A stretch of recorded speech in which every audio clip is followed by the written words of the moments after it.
Polosa, et Simba Lissoute. Pour moi, comme on a kuna, bateau va travailler dans Zambé. En tout cas, Basiba ke musika. Donc là, va, yo ba mission dans ton pays, aux autres comme il faut. Place nous à où est-ce société. Ah? Oyaki, allez, quittez. Polosa, on a battu na kane. Na lomo na kekuna.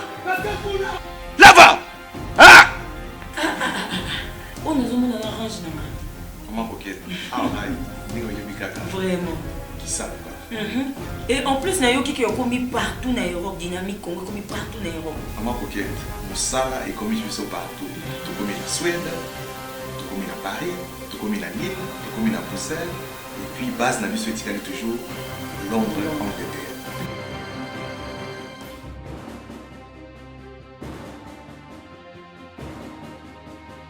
Biso na dynamique Congo. Toza ko avancer na nkolo. Deuxième partie, mesdames, mesdemoiselles et messieurs, bienvenue. Affrontement à Lubumbashi, affrontement dans certaines autres provinces, affrontement à Kinshasa pour les élections de gouverneurs. Ici à Kinshasa, il y a eu un grand affrontement entre les militants de M. Gentili Ngobila et du candidat Batumona.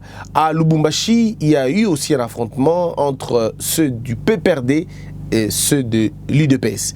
Un très grand affrontement, et certains affrontements sont à déplorer à travers la République. Vous savez, mes frères et sœurs, nous avons besoin de ce pays. Ce pays, on a besoin de ça. Nous n'allons pas construire le pays na haine. On ne va pas construire ce pays avec l'immoralité. Nous n'allons pas construire ce pays avec le manque de connaissances. On ne construira jamais un pays avec ses anti-valeurs. Je me pose toujours une question. C'est quoi la mentalité de tambour et de tam-tam auprès des gouverneurs? C'est quoi cette mentalité?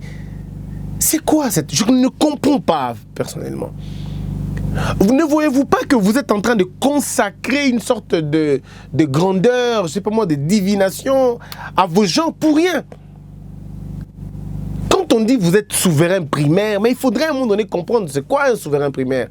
Mais lorsque le souverain primaire est appauvri au niveau de sa tête, au niveau de sa conscience, au niveau de son âme intérieure, je ne sais pas comment je vais dire. On est dans un pays où on a tout détruit finalement, tout détruit. Je suis aujourd'hui à l'Assemblée provinciale. C'est dans la tête des Congolais. Gentili, on l'appelle papa. Papa Gentili. Magloire, on l'appelle papa Magloire. Et ceux qui l'appellent papa, c'est pas les petits enfants, non. Hein? Des gens qui ont presque son âge ou même plus, qui l'appellent papa. Sa femme, ça s'appelle maman. Puis Deo Kassongo, c'est papa Deo ou il y a Deo. Mais je ne comprends pas quand vous êtes dans une république des papas et des grands frères. Mais ce n'est pas une république des responsabilités. Voilà pourquoi les gens ont du mal à voler, les gens ont du mal à détourner, les gens ont du mal à se déifier. Parce que vous leur consacrez tellement de l'énergie que vous n'avez aucune idée. Cette sorte d'irresponsabilité, je vais dire morale, et une irresponsabilité personnelle se renie de nous-mêmes, nous pousse à aduler des gens et à faire d'eux des dieux. Et lorsque vous écoutez ces gens, il n'y a rien d'extraordinaire qui sort de leur bouche. Ce ne sont que des hommes ordinaires avec de petites intelligences, mais que nous avons donné tout le pouvoir du monde, malheureusement. Simplement parce qu'ils ont l'argent. Et nous avons cru que parce qu'ils ont l'argent, ils sont plus que tout le monde. C'est depuis près de 18 ans que le peuple a cru que c'est au niveau du président que tout peut se régler. Lorsque les gens se chamaillent chez eux à la maison, qu'est-ce qu'ils disent en premier? Papa Mukonzemboka, Talelabiso Kambo. C'est-à-dire un peuple qui ne sait pas se prendre en charge. Un peuple qui ne sait pas décider où il y a bien et il y a bien. Venez à Kinshasa pour regarder comment le peuple congolais vit. Mais il vit dans une médiocrité, vous n'avez aucune idée. C'est le peuple congolais qui vend à même les sols. On va dire l'État, oui, l'État est là pour préparer ces choses. Mais le bon sens ne peut pas nous envoyer des vendre par terre. C'est le bon sens. Mes frères, c'est le bon sens. Hein? Quand il pleut et que tu ouvres ta fosse septique, c'est que tu penses à quoi exactement? C'est vrai que l'État a des mesures à faire se respecter. Mais nous-mêmes, d'abord, nous-mêmes, au fond de nous, nous-mêmes. Parce que ça nous arrive, on en a balabala, en plein boulevard, Moutaboua qui maille, na bidon, Aboua qui na balabala, en plein boulevard. Tu n'as pas vu des bidons à côté, mais tu es le premier quand même. Est-ce qu'il y a encore, on est encore homme? Est-ce qu'on est encore humain? Vivons-nous encore? Le vrai débat, c'est ça. Mais malheureusement, on n'en parle pas. Au lieu de travailler l'homme, le Congolais, en fait, celui qui a encore le tambour, celui qui est encore en train de chanter, de crier, de clamer. Mais ce n'est pas avec des clameurs, ce n'est pas avec des applaudisseurs qu'on construit un pays. Un pays, c'est construit par les travailleurs et donc les responsables. Mais lorsque vous êtes entouré par des chanteurs, un peuple chanteur, un peuple buveur, un peuple qui passe tout son temps à boire, un peuple qui remplit les bars et les boîtes de nuit, mais qui vide les centres de formation, qui vide les bibliothèques. Alors, dites-moi où vous aurez l'intelligence. C'est dans les petites choses qu'on sait voir si ce peuple va se développer ou pas. Mais le Congolais, il est partout, il est le même partout. Il n'a pas la notion du temps. Il n'a pas la notion de politesse. Vous l'appelez à 15h, il vient à 19h et même les officiels, c'est dans l'air... Non mais c'est pas possible. Vous allez voir vraiment que, à l'époque, hein, le président recevra à 17h. Lui-même, le président, arrive à 19h. Est-ce que vous imaginez? Ça s'est passé à l'époque. C'est pourquoi nous exhortons le nouveau gouvernement. La présidence, il y a Sika Oekoti. Et moi je dis toujours, Félix Tshisekedi n'a pas le droit d'échouer parce qu'il a vécu en Europe, il sait ce que c'est là-bas, il sait la notion du temps et la notion de respect des autres. Donc ces éléments-là, on doit le connaître et nous devons les appliquer. Dans la tête du Congolais, la notion du temps, ça n'existe pas. Quand on dit aux Congolais que la réunion c'est à 19h, le Congolais commence à s'apprêter à 19h, c'est à 19h qu'il commence à se laver. Et puis il est à l'aise, hein, il appelle au téléphone. Est-ce que Kuna bat coquille déjà? Comment il y a? C'est pas possible. Pourquoi vous savez? Parce qu'il veut que tout le monde voit comment il est habillé. Il veut que tout le monde... Non mais c'est pas possible. Il veut que tout le monde voit comment il est habillé. Et il tient tellement sur le cosmétique que vous n'avez aucune idée. Couleur est-ce que ça bien? Et puis il dit après, sentir. Qui? Il est dans une compétition puérile. Le Congolais est prêt à gagner 10 000 €, mais il achète une chaussette de 700 € et une chaussure de 2 000 €. Il est capable de le faire. Capable. Une bourgeoisie arrogante, futile, inutile et éphémère, qui n'est pas basée sur le travail. La vraie bourgeoisie est très basée sur la production, sur le travail, sur la compréhension de la notion du temps et sur la compréhension de la canalisation de l'énergie. Quand vous n'arrivez pas à canaliser votre énergie, quand vous n'arrivez pas à capitaliser le temps, alors dites-moi, quel type de peuple êtes-vous? Et quand je vois la gouvernance de Félix, je me dis, mais ouf, est-ce qu'il réussira finalement? Est-ce qu'il réussira à transformer l'homme congolais? Le plus grand défi aujourd'hui, c'est l'homme congolais. Parce que c'est cet homme-là qui prend de chez lui les poubelles, il prend les ordures chez lui, il va verser ça à minuit, à 22h, dans la rigole qui est juste à côté de lui, qui a été curé il y a 2 semaines. Il jette ça dedans. Mais c'est lui-même qui va demain dire un peuple irresponsable, démissionnaire, aliéné. Il faut réussir à structurer la pensée de l'homme. En fait, nous ne sommes pas loin de fous. Parce que ce sont les fous qui vivent à côté des poubelles. Et nous aimons vivre à côté des poubelles. Regardez partout où les Congolais se trouvent. Même là où ils vont, une poubelle est juste à côté. Une poubelle à côté. Ils vont à côté d'une poubelle. Mais ce sont les fous qui vivent à côté des poubelles. Regardez nos marchés. Il faut juste regarder nos marchés, comment est-ce que nous sommes. Nous, on est dans un vaste, je dirais une vaste poubelle. On est là dedans. Ça sent mauvais, mais personne ne se plaint. Nous marchons dans la boue, personne ne se plaint. Et c'est avec une mentalité pareille que vous allez travailler, vous allez changer le Congo. Je ne crois pas. Je ne crois pas. Je ne crois pas. Regardez maintenant. C'est-à-dire, hein, les autres, ils corrompent parce qu'il veut survivre. Mais chez nous, au Congo, ce n'est pas le cas. Nous nous corrompons parce que nous voulons justement corrompre pour exister. C'est devenu comme un fait culturel. C'est devenu comme un mode de vie. La corruption est devenue un mode de vie. Et nous avons atteint le niveau le plus, je dirais, le summum, hein, le paroxysme. Vous savez c'est quoi? C'est la normalisation de la bêtise. Nous avons normalisé la corruption. Aujourd'hui, un corrupteur, on le voit, on le salue, c'est pas un problème. Hier, c'était hier, Jérémy, hier qu'on a arrêté le monsieur avec le... C'était hier, à Kinshasa, je ne cite pas son nom, mais vous pouvez le savoir. Un chauffeur d'un candidat gouverneur sur qui pèse des crimes, un rapport international, on a arrêté avec combien? 210 000 $. 210 000 $ dans sa voiture. On l'arrête, on pose la question. Il y a Mukondi. Et le Mukondi qui vient, s'il vous plaît, le Mukondi qui vient, il part avec la voiture, il part avec l'argent et sa voiture, personne ne le poursuit. Ah! Et vous voulez vraiment développer un pays avec cette mentalité-là? Avec cette mentalité-là, vous voulez vraiment travailler, construire un pays. Mais vous allez lui reprocher quoi? Il vous dira, mais est-ce que la loi m'interdit de marcher circuler avec l'argent?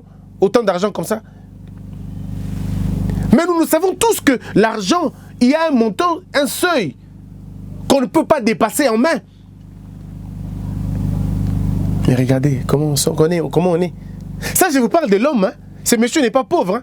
Il est bien. Mais regardez dans quel est son niveau de mentalité. Il fallait être au niveau du stade, pardon, de l'APK, l'Assemblée provinciale de Kinshasa. Il fallait être là pour voir. Pour voir ce peuple, vous dites, mais ce peuple ne sortira pas de la misère. C'est pas aujourd'hui, quoi. C'est pas aujourd'hui. C'est déjà dans la tête des Congolais, dans la tête qu'il y a une classe qui est là pour diriger et une autre classe est là pour accompagner. Et les gens ne font pas un effort, ils restent là parce qu'ils sont bien là-bas. Et après, vous avez aussi une autre catégorie des gens. Cette catégorie des gens, c'est la catégorie des gens qui détruisent l'image du pays à l'étranger. Ils sont là pour détruire l'image, pas pour construire, mais pour détruire l'image. Ils ne jurent que sur l'échec de Félix. Il faut que Félix échoue. Ça vous amène quoi? Vous gagnez quoi? Après, on ne sait pas. Messieurs et dames, lisons les communiqués. Lisons donnons l'info. C'est beaucoup plus important. Mais si nous ne changeons pas notre mentalité, eh bien, le développement du Congo ne sera qu'un rêve. Ça ne sera jamais une réalité. Pour que ça devienne une réalité, on doit développer notre mentalité. D'abord, notre mentalité. Le propos de Félix Tshisekedi hier aux États-Unis, il dit « Je repars moral requinqué, heureux de voir que les relations entre nos deux pays seront meilleures avec ma demande de partenariat géostratégique avec les États-Unis. » Oui, c'est très bien, mais il faudrait dire au président Félix Tshisekedi que si les relations entre l'Amérique, si vous voulez que les relations entre l'Amérique et le Congo réussissent, nous devons avoir l'échange. Nous devons avoir quoi proposer. Si nous n'avons rien à proposer, Monsieur le Président, vos propos ne seront que de belles initiatives, de belles idées, et on n'accomplira pas. Nous devons, nous, avoir des choses ici. Nous devons être en mesure de produire. Nous devons être en mesure de produire. Et on ne peut pas produire quand il n'y a pas d'ordre dans ce pays. Il faut mettre de l'ordre pour construire ce pays. Sans ordre, on ne construira jamais, jamais le Congo. Jamais le Congo. Nous devons d'abord commencer par dire non, non, ça ce n'est pas normal. Ce qui n'est pas normal n'est pas normal. La pauvreté n'est pas normale au Congo. La pauvreté est un blasphème. Nous ne pouvons pas être pauvres dans un pays aussi béni comme ça. Mais pour réussir ça, nous devons être conscients de ce que nous faisons, de ce que nous sommes. Monsieur le Président a encore dit, je suis président de tous les Congolais, au-dessus de ceux qui me contestent.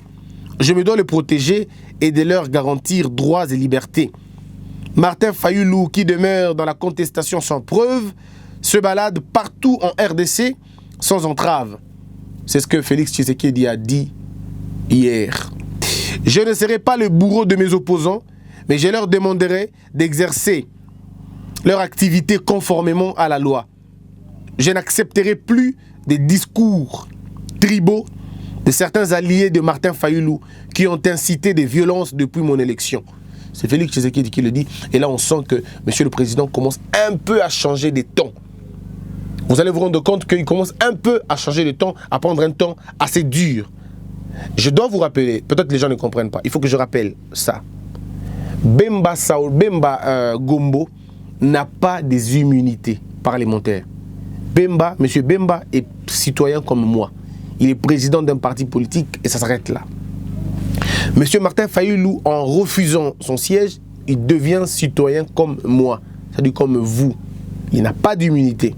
Les gens pensent que quand on est opposant, on a les immunités. Ah ben non, on n'a pas les immunités quand on est opposant. Le statut de l'opposant ne te confère pas des immunités. Monsieur Adolphe Mozito, oui, lui il a des immunités parce qu'il a un mandat. Mais s'il renonce lui aussi à son mandat, il perdra aussi les immunités. Moussa Niamoussi, c'est la même chose, il n'a pas des immunités. Monsieur Katumbi n'a pas des immunités. Tout le bloc des opposants aujourd'hui, ils n'ont pas d'immunité. Ça veut dire quoi quand ils n'ont pas d'immunité? Ça veut dire qu'on peut les arrêter à tout moment s'il y a une infraction. Je répète, ils peuvent être arrêtés s'il y a une infraction. Et quand on dit propos tribaux, ou quand on dit propos tribal si vous voulez, ou même si l'on dit que c'est atteinte à la sûreté de l'État, ou offense au chef de l'État, ce sont des infractions qui relèvent du droit pénal congolais. On vous arrête pour ça. On vous arrête et vous faites la prison. Et donc, moi je crois à un moment donné, il faudrait qu'on essaye de comprendre maintenant, ou qu'est-ce que nous voulons faire. Parce qu'il est vrai, on ne peut pas construire un pays dans la haine, on ne peut pas construire un pays dans le désordre, on ne peut pas construire un pays dans le manque de respect. Mais je ne suis pas en train d'encourager le président Félix Tshisekedi d'être,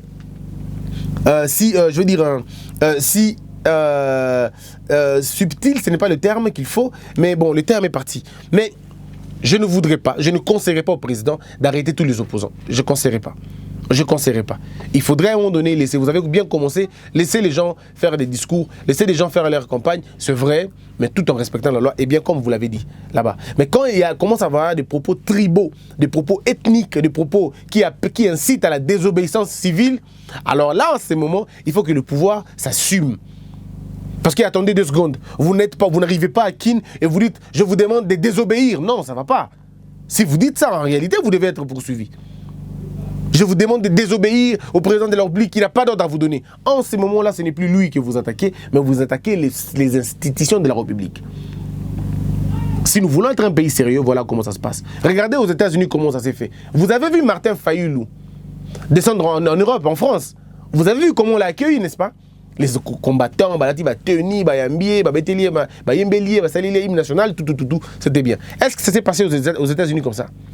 Vous-même, vous avez vu. Est-ce qu'aux États-Unis, ça s'est passé comme ça? Même le président Félix n'a pas pu descendre pour saluer la foule. Il n'a pas pu. C'est-à-dire qu'il y a des choses qu'on ne peut pas permettre dans un pays sérieux. Il y a des choses qu'on ne peut pas permettre. Ce n'est pas au nom de la démocratie que vous pouvez commencer à insulter les autres ou inciter les autres à la haine. Ce n'est pas parce que vous êtes en démocratie que vous allez demander à un président légitimement élu demander à la désobéissance civile. On pouvait comprendre ça quand le président Kabila avait dépassé les mandats. Oui, on pouvait comprendre. Mais pas quand un régime, un pouvoir est installé, pas un régime, un pouvoir, quand un pouvoir est installé officiellement et que vous ne pouvez pas continuer dans la logique qu'il y a soit Saliboy, Bondimaïté. Là, c'est vraiment un appel à la désobéissance civile. Mais en même temps, il faut laisser la démocratie s'exprimer. En même temps, il faut laisser la démocratie s'exprimer, mais la démocratie doit s'exprimer dans l'ordre. Parce qu'aucun pays n'est plus démocratique que les États-Unis. Oui, ça, je peux l'affirmer. Je peux l'affirmer. Aucun pays au monde est plus démocratique que les États-Unis. Parce qu'il y a certaines personnes qui pensent que démocratie veut dire libertinage. Non, démocratie, ce n'est pas démocratie. Il est vrai que la Suisse est l'un des pays les plus démocrates au monde. On est d'accord, le plus démocratique, on est d'accord. Je suis d'accord avec vous. Il est vrai que la France aussi est un pays des vieilles démocraties. On est d'accord. Mais moi, Christian Bossembe, j'estime que les États-Unis ont la meilleure démocratie dans le monde. Parce que c'est une démocratie que j'estime être en ordre dans une certaine mesure. Il y a beaucoup de bavures morales, oui, mais en termes de fonctionnement institutionnel, oui, j'estime que là, c'est quand même bien. Je n'aime pas la démocratie de la France parce que j'estime que c'est une démocratie des gens, le terme va être fort. La démocratie de la France, par exemple, je trouve que les gens, parfois, ils se permettent tout. Hein. Je trouve que, non, ils se permettent tout. C'est le pays où on peut insulter un président de la République sans problème. Et moi, j'estime pas que ce soit une bonne chose. J'estime que ce ne soit pas une très bonne chose. Et donc, vous avez vu un peu cela. Alors, il faut dire aussi qu'au-delà de tout ce que le président a déclaré, il y a aussi un élément important, il fait encore une autre déclaration. Il dit, je vais instaurer un pouvoir de droit. Non, pas d'abord. Il dit, par exemple, tous les mouvements de Martin Fayulu ont été diffusés sur la RTNC. Ces biens ont été libérés dans le cadre de la décrispation politique. Je ne peux pas faire plus. Je ne vais pas le contraindre au dialogue, mais s'il le souhaite, je lui parlerai. Ici, Félix Tshisekedi, vous avez vous-même compris le terme du tweet. Il dit, il est bien d'accord de parler avec Martin, mais il ne peut pas continuer de le contraindre à parler. Parce que, souvenez-vous, quand il prend le pouvoir, le premier jour de son pouvoir, l'investiture même, c'est le nom de Martin Fayulu qui est cité, en l'appelant à travailler avec lui. Mais Martin a dit non, je ne peux pas travailler avec celui qui a été nommé. Il a continué dans sa logique de la vérité des urnes. Mais pendant qu'il continue dans sa politique de la vérité des urnes et de dénigrer Félix Tshisekedi, appelant les gens à désobéir à ses ordres et ainsi de suite, appeler même aux investisseurs de ne pas venir au pays. Vous avez tous entendu, ce sont des choses que je n'invente pas, c'est vraiment sur Internet. Tout est clair, aujourd'hui on ne peut plus mentir, l'Internet est clair. Et les alliés de Martin Fayulu passaient sur TV5 et dans d'autres chaînes pour dire on va tout faire pour que le monsieur ne gouverne pas. Et vous l'avez entendu vous-même. Mais pendant ces temps, Félix s'est battu à ouvrir le business de Martin Fayulu ici, et que toutes ces déclarations sont passées à la RTNC aussi. Toutes, hein? Toutes les déclarations sont passées à la RTNC. Toutes, sans aucune discrimination. Et maintenant, Félix dit, je ne peux plus faire plus. Il ne peut plus aller au-delà de ce qu'il a déjà fait. Ce n'est pas moi qui le dis, c'est encore Félix Tshisekedi qui le dit. Il ne s'arrête pas là, il va dire encore, parce que là je ne fais que vous dire ce qu'il a dit, hein. Si nous allons avec le FCC, ça sera une coalition au service du peuple et non une coalition prédatrice. C'est au nom des résultats des élections que nous allons coalition plutôt qu'en cohabitation avec ces revers. Nous allons gouverner ensemble. Mes frères, est-ce que quand j'avais dit ça, depuis que j'avais expliqué la cohabitation, est-ce que j'avais les propos de Félix? Vous avez vu ce qu'il dit dans cela? La cohabitation a beaucoup de revers. Et Félix a fait une politique de pragmatisme. Il sait. On lui a dit, je crois qu'on lui a dit, ou peut-être il a suivi les vidéos, ou on lui a dit. Parce que je suis convaincu que Félix est entouré des gens intelligents. Ça, je suis d'accord. Des gens intelligents, plus intelligents que moi, on est bien d'accord sur la question. On lui a fait comprendre que, monsieur le président, si tu vas dans la cohabitation, tu perdras dans les 2 ans. Tu perdras dans les 2 ans. Pas que tu vas quitter le pouvoir, non. Mais tu seras un piètre président. Pourquoi? Parce que ces gens vont vous rendre la tâche extrêmement difficile. Parce que si le Parlement bloque quelque chose, ça peut vous prendre 3 mois pour décompter ça. 3 mois pour décompter. Et j'ai entendu certains aînés me dire, Christian, Akosan Zambongo, Tozana Kaka Awa. Ceux qui ont mis cohabitation, Awa Zambongo à tout moment. Parce qu'on va te bloquer à tout moment. Il suffira de faire un point, on bloque. Parce que pour construire un pont, par exemple, pour construire des routes, par exemple, il faut qu'il y ait une assemblée qui est d'accord avec toi. Pour te permettre de décaisser l'argent de l'État et d'accompagner ta vision. Mais si l'assemblée bloque, vous faites quoi? Vous allez aller de forcing en forcing. Or, le problème, c'est que 5 ans ne durent pas dans un mandat présidentiel. 5 ans, ça dure en amour, mais pas dans une affaire de politique. Ça ne traîne pas du tout. Ça ne traîne pas du tout. Vous comprenez un peu? Ça dit, vous pouvez perdre 3 mois dans les tractations, 6 mois, 1 année, 2 ans. Vous vous rendez compte que le mandat est déjà au milieu, mais vous n'avez encore rien fait. Parce que vous êtes encore dans les consciencibules. Mais le gars a compris. Parce que moi, je lui avais déjà dit avant. J'ai dit, monsieur le président, la coalition te sauve. Tous les gens du FCC ont besoin d'une couverture politique. Tous, à l'exception de personnes, en commençant par leur président.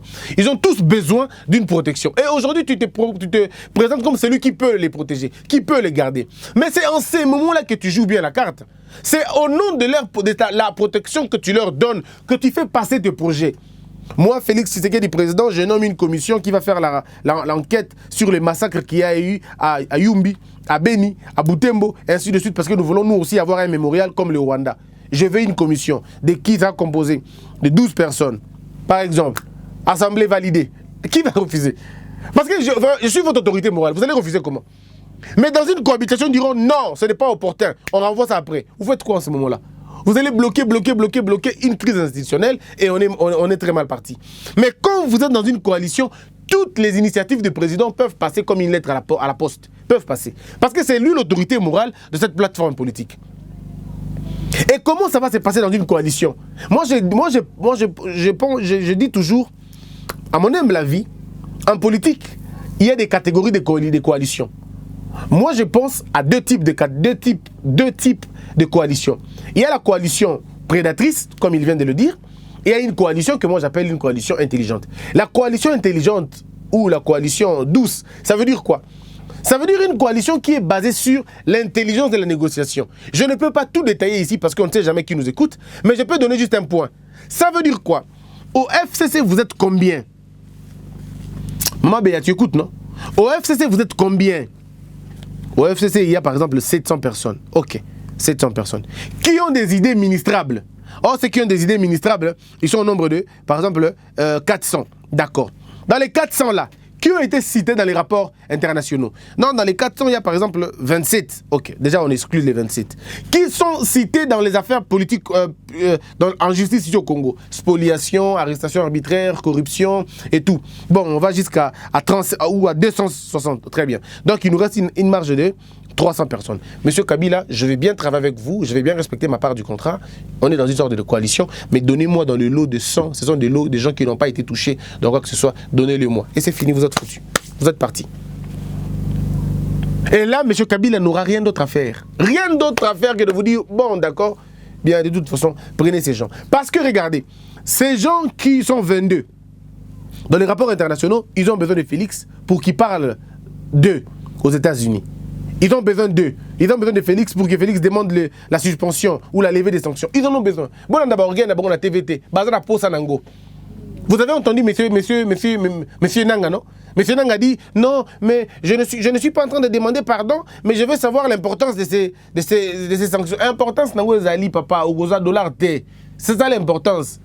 Au dollar T. Si ton enfant a un problème de niveau de l'école, tu n'auras pas du cash à donner. Monsieur Nanga, le sourire que tu avais là, ce n'est plus. On a sous les lots. Dollars exacté. Demandez à Kanyama, monsieur Kanyama, il sait ce que c'est. Hein? Ça, et pour ça va kilo dans d'autres, ou perdre 10 kilos. Encore, bah avancer, peut-être une va avancer, Chico. Bah il va tirer la logique, il y a beaucoup il y a bandaku. Ouf. Beaucoup de problèmes, pardon. Bah kaginda dans Nevada. En bloc, loyer. Tu ne perçois plus. Il y a des problèmes. Et donc, ces gens, comme je le disais, ils ont besoin de Félix pour que Félix parle d'eux. Parce qu'ils savent que Kabila ne peut plus. Kabila ne peut pas demander à l'Union européenne. Parce que s'il demande, lui, on va le frapper. Non, il ne demande pas. Il dit, bon, vous avez un président déjà, allez le voir, il va travailler pour vous. Donc, les gars sont pris dans c'est entre le marteau et l'enclume. Où nous servons fidèlement Kabila, où nous venons servir Félix Tshisekedi. Ils n'ont pas un autre choix. Ils ne peuvent pas aller à l'opposition. Dans leur ADN, il n'y a pas d'opposition. Ils ne vivront pas là-bas. Attendez. Vous voyez M. Matata faire l'opposition. Ou le professeur Némi Moulin faire l'opposition. Ils ne pourront pas, ils ne tiendront pas. Dans leur ADN politique, l'opposition... Non, ne faites jamais l'opposition. Restez là où le pouvoir se trouve. Et ils sont toujours là. Donc, d'un côté, ils ne pourront pas quitter Kabila parce qu'ils se disent si on quitte Kabila, on va où? S'ils quittent Kabila, ils vont chez Cash, c'est la même chose, toujours une coalition. Donc ils sont bloqués sur la question. Et c'est là maintenant que la stratégie de Félix Tshisekedi doit travailler pour finalement le mettre à côté, pour leur dire vous avez deux choix. Soit vous allez en prison, il y a des procès qui vont être faits et vous allez être arrêté, soit vous restez calme et là. Et plus personne dans les institutions de la République. Et c'est là la logique même, la pensée de déboulonner un système. Si je pense que nous avons tous ces projets-là, répertoriés, travaillés, mais qu'on ne peut pas dire, parce que le laboratoire du FCC est un laboratoire très fort, il faut faire attention. Ils sont très forts ces gens. Et donc je me dis, c'était un très bon choix. Donc voilà un peu, mesdames, mesdemoiselles et messieurs, ceux qui ont dit Bongsambo Canabiso, et dans ma proposition de Torosala. Je reçois toujours des messages des gens, hein, de tout le monde. Un monsieur m'a dit, mais Christian, il m'a suivi le matin, il m'a fait un message qui m'a fait réfléchir. J'étais très silencieux aujourd'hui quand je rentrais, je n'ai pensé qu'à ça. Il dit, Christian, je t'ai entendu parler de Deo Kassongo aujourd'hui. Tu as tellement parlé de lui, je te voyais comme en train de présenter ton programme de gouvernement. Je me disais, mais que tu as tous les atouts pour le faire. Et moi, j'ai toujours dit, ceux qui vont avant le temps n'arrivent jamais. Ceux qui vont après les temps trouvent déjà l'affaire déjà finie. Nous devons partir au point.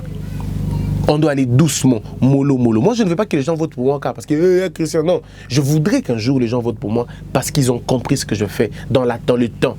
Ne me faites pas confiance tout de suite parce que je risque de vous décevoir demain. Observez-moi dans le temps. Observez ma constance. Si je change de point de vue, ne me prenez plus jamais. Si je change de ligne, je voudrais il y a tant. Je ne veux pas des fanatiques. Moi, je veux des adhérents. Je n'ai pas besoin des fanatiques. Moi, j'ai besoin des adhérents. J'ai besoin des partenaires. J'ai besoin de compères. J'ai besoin des gens qui vont m'accompagner dans ma politique de transformation de l'homme congolais. Parce que pour moi, c'est le plus grand défi. Et je vous invite, mesdames et messieurs, à intégrer ça dans votre... Ça va être très important. On termine avec la nouvelle. Hein. Félix Tshisekedi, une fois à Kinshasa, il est allé voir son père. Il est allé voir le mausolée de son père en Nsele. Mais là, il y a une grande question. Monsieur Félix Tshisekedi, je vous demande, toujours dans la logique de la transparence que vous avez, s'il vous plaît, mettez au public ce montant-là. Ça a coûté combien? Et à qui vous avez donné le marché? Bon, ça, c'est vrai, ça s'appelle le marché public. Hein. Ça, c'est vous-même, c'est votre famille. Mais essayez de voir. Ça va être très important sur le financement de ces choses. Si vous ne les faites pas, Monsieur le Président, ça va être compliqué. Les gens risquent encore de dire des choses. Tout ce que vous allez faire, faites-le dans toute transparence.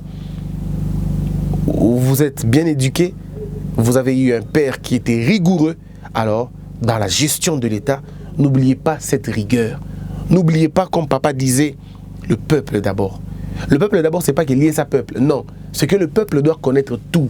Le peuple doit connaître votre salaire, le peuple doit connaître comment vous gagnez la vie, le peuple doit connaître comment vous allez, le peuple doit connaître quels sont les investissements que vous mettez en... Tout ça, c'est ce qu'on appelle le peuple d'abord. Le peuple d'abord, c'est pas que le peuple doit aliaté. Le peuple doit être informé parce que c'est d'abord les intérêts du peuple avant tout. Donc je crois que dans peu de temps, ça va aller. Mais aussi, en même temps, on parle de cette histoire de mausolée, de l'icône de la démocratie. Parce que moi, je ne l'appelle pas père de démocratie, je l'appelle icône de la démocratie, parce que la démocratie n'a pas de père, elle ne pourra jamais avoir de père. Je demande que nous puissions aussi regarder un autre icône de l'unité nationale qui était Mobutu Sese Seko Kukungbendu Wazabanga. Pensons aussi à lui. De la même manière, vous avez pensé à votre père, pensez aussi à Mobutu Sese Seko. Aussi, le monument de l'inconnu. Vous avez vu le Rwanda. Vous avez vu ce que le Rwanda a fait. Le Rwanda a su capitaliser son histoire, a appelé beaucoup de gens, alors qu'il y a beaucoup de problèmes au Rwanda, beaucoup de problèmes. Et moi, je crois que vous pouvez faire la même chose.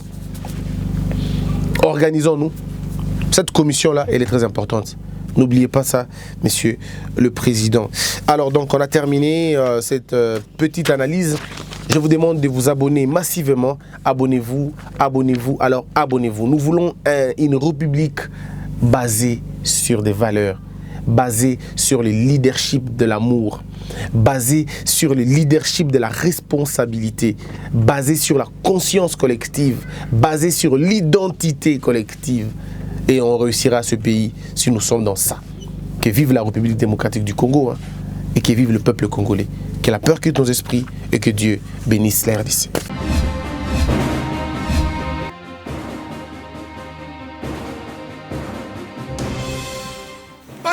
Polosa esimba lisute po makamuna moni kuna bato ba travailler na nzambe en tout cas basi bake musika.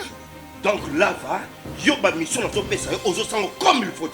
Place no awe za susute. Ah oyoki allez quitter Polosa on na ba taba na kale na longo na kekuna là va ah on nous on arrange na comment coquette ah ni yo bikaka vraiment ça. Et en plus, il y a qui ont commis partout en Europe, dynamique, Congo commis partout en Europe. Maman coquette, Moussala est commis partout.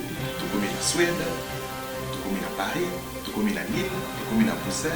Et puis, base n'a vu ce toujours Londres, Angleterre.